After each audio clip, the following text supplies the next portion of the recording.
శ్రీమతి శుకుల Ramanamma ZPTC గారికి, లాలం సాయి ప్రశాంతి గారికి, సౌజన్య గారికి, శిరీష గారికి, సత్యవతి గారికి,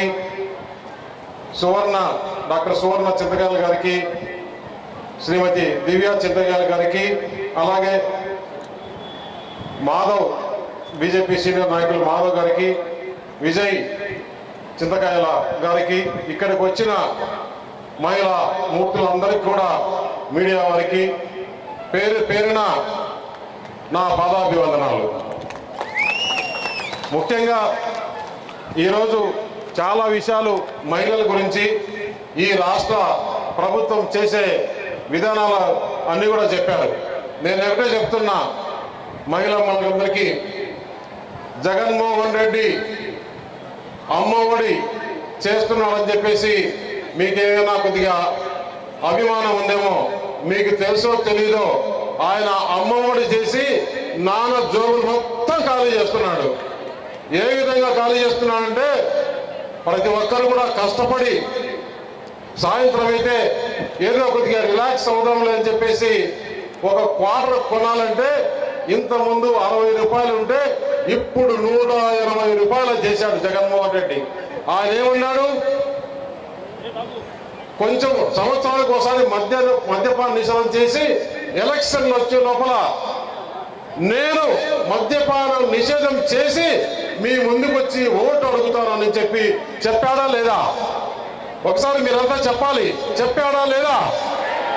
చెప్పింటే మరి ఈరోజు మీరు వైసీపీ నాయకులు ఎవరన్నా వచ్చి ఓటు అడిగితే ఎందుకు మీరు మద్యపానం నిషేధం చేసి మా దగ్గరికి ఓటు అడగండి అని మీ ఊర్లో నుంచి తరిమి కొడితే మద్యపానం నిషేధం అవుతుందా లేదా, వారికి తగిన శాస్తి చెప్పాలా లేదా అని చెప్పేసి ఈరోజు మిమ్మల్ని ఈ సభాముఖంగా అడుగుతున్నా. ఎందుకంటే నేను మాట తప్పను, మనమ తిప్పను అనే చెప్పే నాయకుడు ఇక్కడే దొరికిపోయాడు కదా. నేను మద్యపాన నిషేధం చేసేంత వరకు ఓటు అడగని అని చెప్పిన వాడు ఈరోజు ఏ ముఖం పెట్టుకొని మీ ముందుకు వస్తున్నాడో మీరు నిగ్గదీసి అడగాలని చెప్పేసి తెలియజేస్తున్నాం. అలాగే నా చెల్లెళ్ళు, నా అక్కలు అని చెప్పే జగన్మోహన్ రెడ్డి ఏ ఇంట్లో అయినా కూడా మహిళ అంటే లక్ష్మితో సమానం. ఆ లక్ష్మిని ఈరోజు నీ సొంత చెల్లెలు సునీత, మీ చిన్నాన్న కూతురు సునీత, మీ చిన్నాన్నను చంపితే నాకు న్యాయం కావాలి, అంతకుని పక్కన పెట్టుకొని నువ్వు ఈరోజు తిరుగుతున్నావంటే, అతనికే మళ్ళీ టికెట్ ఇచ్చినావంటే, నా తండ్రి చంపించిన బాధని ఆమె 5 సంవత్సరాల నుంచి ఒక్కరు ఎక్కని మెట్టు దిగని మెట్టు, ఈ కోర్టు ఆ కోర్టు, ఈ పోలీస్ స్టేషన్, ఈ సిబిఐ ఆఫీసు ఆ సిబిఐ ఆఫీసు, ఒక మహిళకు నువ్వు అంత ఇబ్బందులు పెడుతున్నావు. అలాగే నీ సొంత చెల్లెలు షర్మిలమ్మ, అయ్యా తండ్రి సంపాదించిన దాంట్లో ఎన్టీ రామారావు ఆస్తిలో సగభాగం అని చెప్పాడు, నీకు నాకు సగం కదా. రాజశేఖర్ తండ్రి ఉన్నప్పుడు మన ఇద్దరికి చెప్పాడు కదా.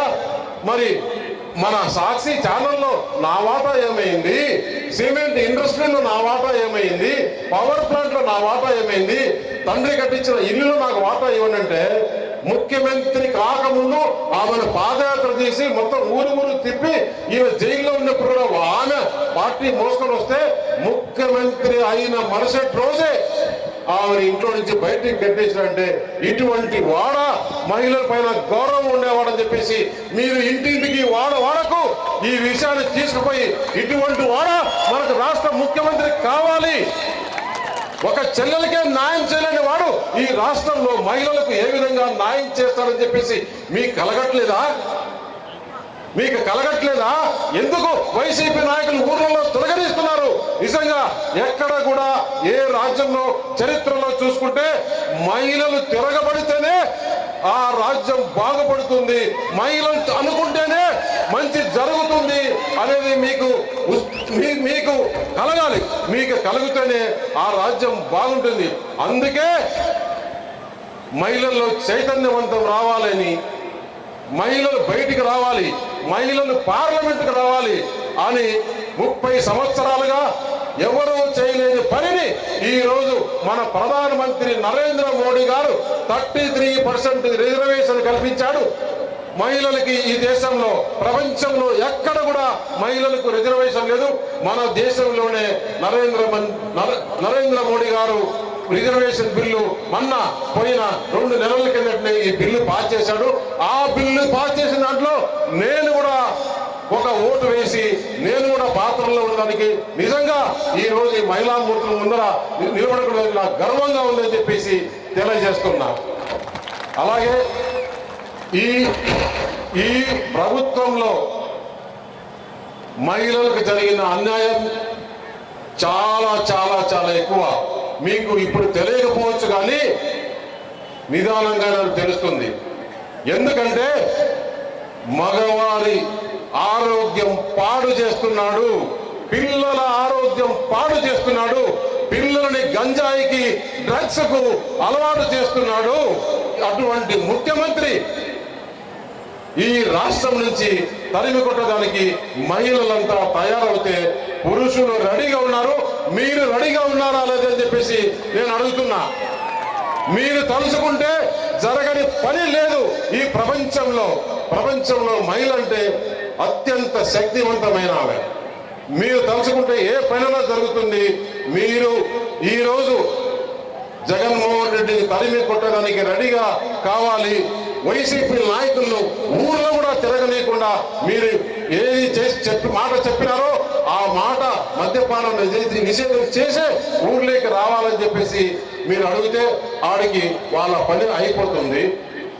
అలాగే రేపు రాబోయే ఎలక్షన్లో నేను ఈ ప్రాంతానికి కొత్త అయినా కూడా భారతీయ జనతా పార్టీ అనకాపల్లి అలయన్స్ లో టికెట్ రావడం, నేను అప్పుడు ప్రధానమంత్రి నరేంద్ర మోడీ గారు మా జాతీయ అధ్యక్షుడు నడ్డా గారు అమిత్ షా గారు పిలిచి అనకాపల్లి ప్రాంతం వెనుకబడి ఉంది, మన భారతీయ జనతా పార్టీకి ఆ టికెట్ వచ్చింది, ఆ ప్రాంతంలో యువత ఎక్కువగా ఉంది, ఆ ప్రాంతంలో యువతకు ఉద్యోగాలు రావాలంటే అక్కడ మంచి వాతావరణం కావాలి, మంచి నాయకుడు కావాలి, నువ్వు వెళ్ళు, అక్కడ ఆ ప్రాంతంలో పరిశ్రమలు స్థాపించడానికి మంచి వాతావరణం వచ్చడానికి కృషి చేయి, నీ వెనకల మేము ఉంటాం, ఆ ప్రాంతానికి మనం మంచి చేయాలని చెప్పేసి ఈరోజు ప్రధానమంత్రి నరేంద్ర మోడీ గారి పంపిస్తే నేను ఇక్కడికి మీ ముందు వచ్చి ఈరోజు ఎలక్షన్లో నిలబడ్డాను.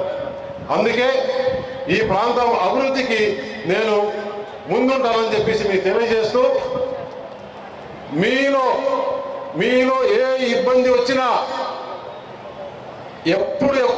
ఎప్పుడు కాల్ చేసినా 24/7 నేను మీ ముందు వాళ్తాను. దానికి నిదర్శనం నిన్న చోడవరంలో జరిగిన ఇన్సిడెంట్ అని చెప్పేసి తెలియజేస్తున్నా.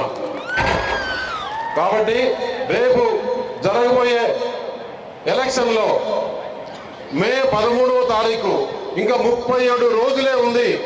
ఈ 37 రోజుల తర్వాత ఎవరైతే ఈ నర్సీపట్నంలో ఇక్కడ తెలుగుదేశం నాయకుల్ని, భారతీయ జనతా పార్టీ నాయకుల్ని, జనసేన నాయకుల్ని ఎవరైతే ఇబ్బంది పెట్టినారో 37 రోజుల తర్వాత వారికి సినిమానే సినిమా, వడ్డీతో సహా తీసుకుంటాం. ఏమాత్రం మీకు అనుమానపడాల్సిన అవసరమే లేదు. ఇక్కడ అయ్యన్న పాత్ర గారు, సీఎం రమేష్ ఉంటే మేమిద్దరమే కాదు, మాకు చంద్రబాబు నాయుడు తోడుంటాడు, పవన్ కళ్యాణ్ తోడుంటాడు, వీరందరికన్నా పెద్దన్న ప్రధానమంత్రి నరేంద్ర మోడీ గారు తోడుంటారు. మమ్మల్ని ఎవరు వీళ్ళు ఏం చేయలేరు. ఈ చేసిన పాపాలన్నీ బయటికి తీసుకొచ్చి వాళ్ళు దోచిన సొమ్మంతా మళ్ళీ ప్రజలకు పంచేంత వరకు నిద్రపోమని చెప్పేసి తెలియజేస్తూ, ఈ అవకాశం ఇచ్చిన మహిళా మూర్తులందరికీ ధన్యవాదాలు తెలియజేస్తూ, ఒక్కసారి ఏదైతే మే 13వ తారీఖు ఎలక్షన్ ఉందో ఆ ఎలక్షన్లో ఫస్ట్ ఓటు పార్లమెంటుకు ఇస్తారు. అంటే భారతీయ జనతా పార్టీ తరఫున నేను పోటీ చేస్తున్నాను. దాని సింబల్ ఏది? ఒక్కసారి చూడాలి. ఈ మొత్తం యావత్తు ఆంధ్రప్రదేశ్ కాదు భారతదేశం అంతా చూడాలి మహిళా మూర్తులంతా ఏం చేస్తున్నారని చెప్పేసి. అలాగే కొంతమందికి వైఎస్ఆర్ జగన్మోహన్ రెడ్డి పార్టీ వాళ్ళు చెప్తున్నారు, అబ్బా 3 పార్టీలు కలిశాయంట, వాళ్ళ గుర్తులు ఎవరు, వాళ్ళకి మనసులు ఎవరు అని. ఈరోజు కమలము నా గుర్తు ఏంటంటే ఏ విధంగా చూపిస్తున్నారో ఒక్కసారి చూడాలి. ఇది ఎందుకంటే ఇదంతా మీడియాలో వస్తుంది, యావత్ దేశం అంతా కూడా దీన్ని చూస్తారని చెప్పేసి. ఎందుకంటే ఇంతమంది మహిళలతో మీటింగ్ చేయడం, ఏర్పాటు చేయడం ఓన్లీ మహిళలతో చాలా చిన్న పని కాదు, ఇది చాలా పెద్ద పని.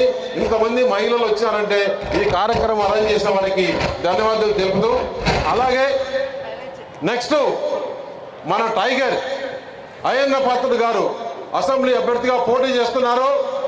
ఆయన సింబల్ సైకిల్, 2వ ఓటు మీకు ఇస్తారు.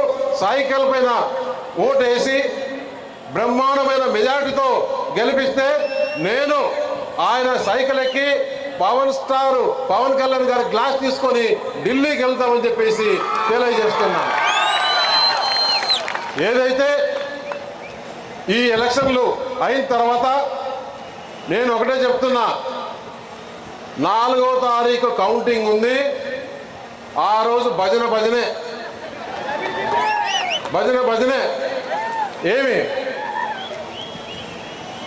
9వ తారీఖు ఎలక్షన్ అయిపోయిన తర్వాత చంద్రబాబు నాయుడు గారు ముఖ్యమంత్రి అయ్యేది ఖాయం.